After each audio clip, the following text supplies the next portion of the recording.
ஆளுநர் தொடர்பாக பல்வேறு வரையறைகள் தமிழ்நாடு அரசுக்கும் ஆளுநருக்கும் இடையே இருந்த பல்வேறு விவகாரங்கள் தொடர்பாக உச்சநீதிமன்றத்தில் இந்த வழக்கில் குறிப்பாக 12 மசோதாக்களை நீங்கள் ஆளுநர் ஏன் முடிவெடுக்காமல் வச்சிருக்கிறாரு. அப்படி வச்சிருக்கிறதுங்கிறது அவர் ஆளுநருக்கான வழிமுறைகள்ல இருந்து தனக்கு எது தோணுதோ அதை செய்கிறார் அப்படிங்கிற தோரணையில் உச்சநீதிமன்றம் பல கேள்விகளை எழுப்பியிருக்கிறது. அது ஆளுநருடைய அதிகாரம் இங்கே குறித்து பேசப்படுறதும் கிரே ஏரியா குறித்தும் இன்னைக்கு உச்சநீதிமன்றம் பல கேள்விகளை எழுப்பியிருக்கு. இது எப்படியான ஒன்றா போகும்? நாளைக்கு மீண்டும் ஒத்திவைக்கப்பட்டிருக்கிறது. ஆனால் கேள்விகளும் தமிழ்நாடு அரசு வைத்திருக்கிற வாதம், மத்திய அரசு தரப்பில் ஆளுநருக்காக வைக்கப்பட்ட அந்த பிரதிவாதங்கள், இதை பார்க்கும்போது இது எதை நோக்கி நகர்கிறதா நீங்க பார்க்குறீங்க இந்த வழக்கு?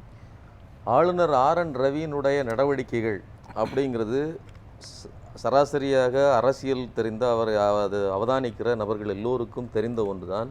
தமிழ்நாடு அரசினுடைய நடவடிக்கைகளை முடக்குவதாக இருக்குது. குறிப்பாக இந்த பல்கலைக்கழகங்களுக்கு துணைவேந்தர்களை நியமிப்பது விவகாரமாக 6 பல்கலைக்கழகங்களுக்கு துணைவேந்தர்களை நியமிக்காமலே வைத்திருக்கிறார். அதில் குறிப்பாக இவர்கள் 3 பல்கலைக்கழகங்களுக்கு நியமிக்கவில்லைங்கிறத மென்ஷன் பண்ணியிருக்காங்க.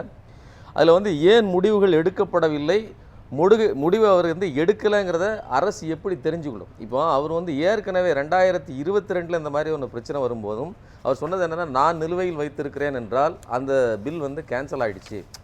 இது மொத்த அரசியல் சட்டத்தை மீறுவது அதெல்லாம் விட்டுருங்க. இங்கே ஒரு தேர்ந்தெடுக்கப்பட்ட ஒரு அரசு இருக்குது, மக்களின் பிரதிநிதியான அரசு. அது சட்டமன்றத்தில் நிறைவேற்றி அனுப்புகிற மசோதாக்களை நீங்கள் 6ஆம் முறை வைத்திருக்கிறீர்கள் என்றால் அதிலேயே கேன்சல் பண்ணிட்டேன் அப்படின்னு ஒரு அறிவிப்பை கொடுத்தார். இதெல்லாம் என்ன சொல்கிறதுனா, இப்போ நமக்கு பிடிக்கலை அப்படிங்கிறது வேற, மேலே இருக்கக்கூடிய இந்த மொத்த பாடி இருக்கு இல்லையா, உச்சநீதிமன்றம்ங்கிறது ஒரு செட்டப். இதுதான் உச்சபட்ச அதிகாரம் படைத்த ஒரு அமைப்பு. இந்த செட்டப்பினுடைய அதுக்கு இடையில் இவர் ஒரு புது விளக்கத்தை வியாக்கியானத்தை எழுதுவதாக இருக்குது. ஸோ அதைத்தான் இன்று 2வது முறையாக கேள்வி எழுப்பி இருக்குது உச்சநீதிமன்றம். நான் இது புதுசு அப்படின்னு சொல்லலை. ஏற்கனவே அவர்கள் 2023 நவம்பரிலேயே நீங்கள் போய் அரசை சந்தித்து மசோதாக்களை நிறைவேற்றுங்கள் அப்படின்னு சொன்னாங்க. அதுக்கு 10 மசோதாக்களை அவர்கள் நிறைவேற்றவும் செய்தார். அதாவது அது இந்த ஆளுநரை பொறுத்தவரை ஒரு மிகப்பெரிய அடின்னு தான் சொல்லணும். அவர் ஏற்கனவே அவர் நிறுத்தி வைத்ததை மீண்டும் நிறைவேற்ற வேண்டிய, அதாவது அனுப்ப வேண்டிய கட்டாயத்துக்கு உள்ளானார். இப்போ மறுபடியும் இதே கேள்வி தான் கேட்டிருக்கீங்க. நீங்கள் ஹோல்ட் பண்ணி வச்சிங்கன்னா அது எப்படி மாநில அரசுக்கு தெரியும்? நீங்கள் இதை, அதாவது இதன் மூலமாக நிராகரித்து விட்டேன் அப்படிங்கிறத எப்படி சொல்கிறீங்க அப்படிங்கிறத கேட்குறாங்க. இன்னொன்று இந்த பல்கலைக்கழகங்களுக்கு இவர்கள் துணைவேந்தர்கள் நியமிக்கவில்லை அப்படிங்கிறது நேரடியாக மாணவர்களை பாதிக்கிற ஒரு விஷயம். இன்றைக்கி நீங்கள் ஒரு பெண் பாதிக்கப்பட்டது, அண்ணா யூனிவர்சிட்டியில் பாதிக்கப்பட்டதுக்கு அவ்வளோ பெரிய பொலிட்டிசைஸ் பண்ணாங்க. குறிப்பாக பாஜக, அவர் அதிமுக எல்லாருமே பண்ணுங்க, யார் அந்த ஸ்டார் அப்படிங்கிற அந்த இதை கொண்டு போனாங்க. ஆனால் இதில் ஒரு துணைவேந்தர் நியமிக்கப்படவில்லை, அதுக்கு பொறுப்பான ஆள் இல்லை, ஒரு பொறுப்பு, அதாவது இடைக்காலமாக நியமிக்கப்பட்ட ஒரு பதிவாளர் எப்படி செயல்படுவார், இப்படி கேள்வி இருக்கு இல்லையா. ஸோ அதையெல்லாம் குறிப்பாக இந்த விவகாரங்களில் இங்கே சரியாக நிர்வகிக்கப்படுவதில்லை, அதுக்கான ஆட்கள் நியமிக்கப்படவில்லைங்கிறது முழுக்க இந்த தமிழ்நாட்டினுடைய செட்டப்பை, எஜுகேஷனல் செட்டப்பை உடைத்து வீழ்த்துவதாக இருக்குது. இப்போ ஒன்று ஆளுநர் ஜனநாயகத்தை மீறுகிறார், இன்னொன்று சட்டத்தையே மீறுகிறார், இன்னொன்று தமிழ் மக்களினுடைய உணர்வுகளை மிதிக்கிறார். இப்படித்தான் நாம் இதை பார்க்க வேண்டியது. இன்னொரு பக்கம் அரசியல் சாசன பிரிவு 200 கீழ் அவர் அதை எடுக்க வேண்டிய நிலை வரும்போதெல்லாம் அவர் அதை தவறி இருக்கிறாரு அப்படிங்கிற இடத்துல இருந்து சுட்டி காண்பிக்கப்பட்டிருக்கு இல்லையா? அதை எப்படி பார்க்குறீங்க நீங்கள்? இல்லை, இவர் பொறுத்தவரை இவர் ஏற்கனவே அனுப்பி வைக்கப்பட்ட பொழுதே என்னன்னா, இவர் கூடுதலாக குடைச்சல் கொடுப்பார், இங்கு ஆளுகிற கவர்மெண்ட்டுக்கு குடைச்சல் கொடுப்பார் அப்படிங்கிற ஒரு திட்டமிடுதோடு அவர் அனுப்பி வைக்கப்பட்டதாக இருக்குது. இன்னொன்று, இவரே மாதிரி மற்ற மாநிலங்களில் இருக்கக்கூடிய ஆளுநர்களும் இதே மாதிரியான ஒரு எதிர்நிலையாக, அதாவது ஆளுகிற கட்சிக்கு எதிராக பாஜக ஆளாத மாநிலங்களில் இருக்கக்கூடிய கவர்னர்கள் தொடர்ந்து செயல்பட்டு கொண்டே இருக்கிறார்கள். ஆனால் இவர் கூடுதலாக என்ன பண்ணுறாரு, ஒன்று கல்வியில் கை வச்சு வேலை செய்கிறார், இன்னொன்று கலாச்சார ரீதியாகவும் இவர் டாக் விடுறாரு, இவராகவே பேசுகிறார். இங்கே வள்ளலார் சனாதனத்தின் தலைவர் அப்படின்னு பேசுகிறாரு. அப்புறம் ஐயா வைகுண்டர் அவர்கள் சனாதனத்தின், இதுப்போ இவர் ஒரு அரசியல்வாதி அப்படிங்கிற அளவிற்கு ஒரு பாஜகவினுடைய நேரடி ஏஜென்ட் அப்படிங்கிற மாதிரி பேச தொடங்கிவிட்டார் அப்படின்னு பார்க்க வேண்டியது. பார்க்கலாமா அதை? நம்ம கண்டிப்பா அப்படிதான் பார்க்க வேண்டியிருக்குது. ஒன்று, அவருடைய பணி என்ன, உங்களுக்கு அனுப்பி வைக்கப்பட்ட மசோதாக்களை நீங்கள் அதில் என்ன நியாயமான காரணம் இருந்தால் மட்டும்தான் நீங்கள் கேள்வி கேட்க முடியும்.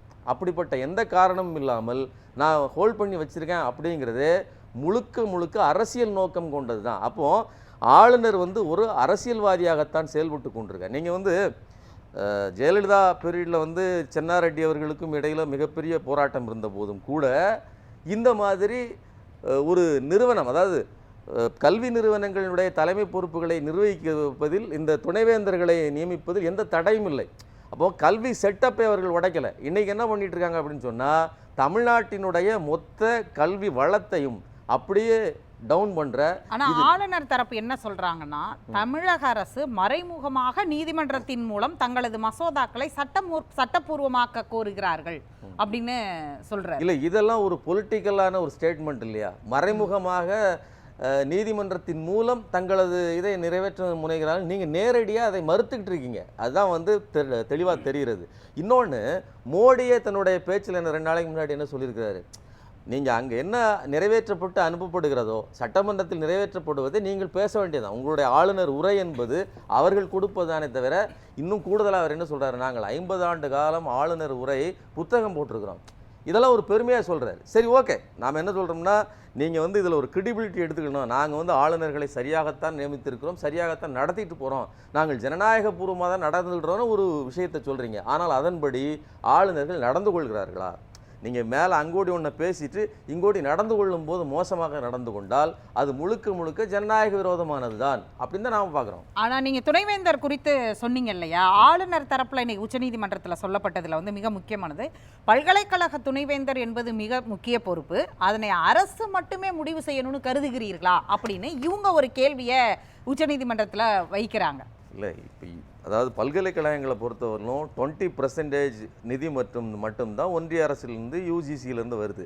மற்றபடி 80% இங்கே இருக்கக்கூடிய ரிசோர்ஸை வைத்து இங்கே இருக்கக்கூடிய அரசு தான் முழுக்க முழுக்க அது வந்து தன்னுடைய முழு வலிமையினால் கட்டுவிக்கப்பட்ட ஒரு தமிழ்நாட்டு அரசின் சொத்து, தமிழ் மக்களின் சொத்து அப்படின்னு வச்சுக்கலாம்.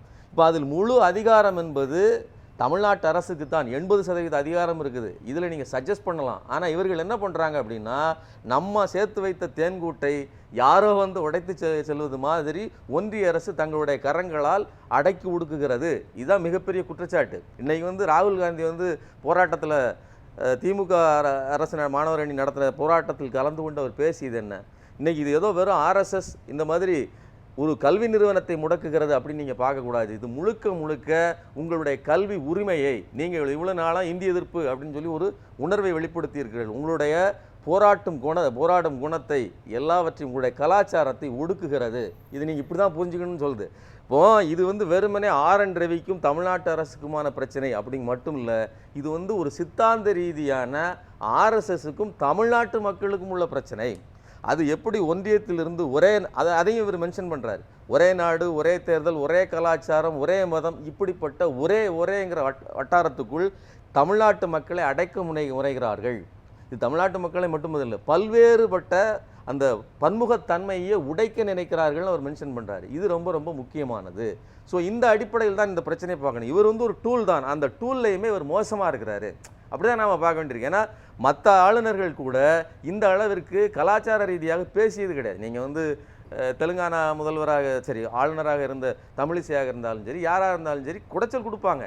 இருந்தாலும் கூட கேரளாவினுடைய ஆளுநராக இருக்கட்டும் யாராக இருந்தாலும் நிர்வாக ரீதியாக குடைச்சல் கொடுப்பது என்பது வேறு, கலாச்சார ரீதியாக மக்களை ப்ரீச் பண்ணுறதுங்கிறது வேறு. இவர் ஒவ்வொரு இடத்துலையும் போய் நின்று பேசுகிறார் இல்லையா?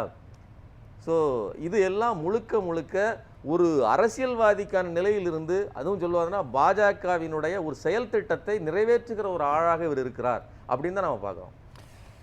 பேசலாம்.